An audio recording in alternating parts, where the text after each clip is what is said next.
Reka tubazanire inzu iri mu bwoko bwa konoshi hano i Bumbogo, mu kagari ka Nyabikenke, mu mudugudu wa Karama. Ubwo bishatse kuvuga ngo ni i Karama, hafi ya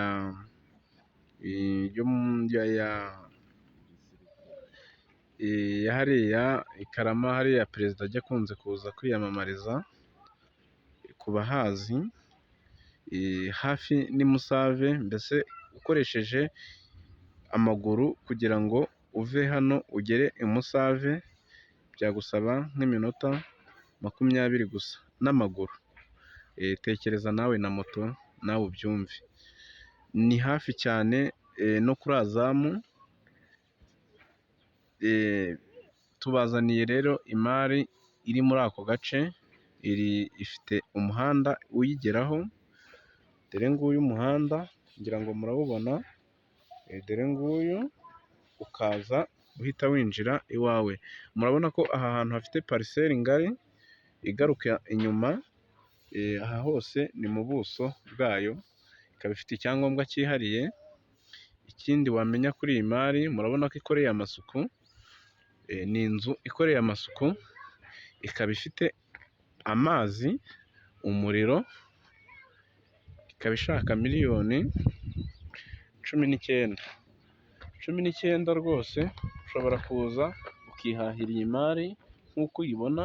Ni inzu nziza rwose iri muri karitsiye nziza, ni ahantu hatuwe, ni ahantu ubona yuko hari urujya n'uruza rw'abantu. Ni ahantu heza cyane hadakwiye kugucika, hano i Karama hafi n'i Musave. Iyi ni imari nayo ku bantu bashaka ahantu heza.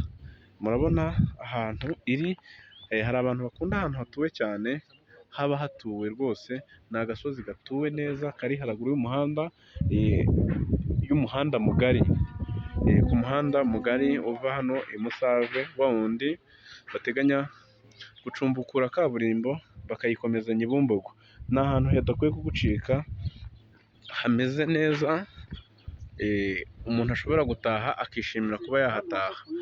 Rero aha hantu ntihabacike kuko harahendutse bitewe n'ahantu hari. Hafite pariseri ngari, hakaba hafite icyangombwa cyaho bwite. Ni inzu imeze neza cyane, buri wese yakwishimira kuba yaza akayituramo. Murakoze rero, turabashimiye kandi mugire ibihe byiza.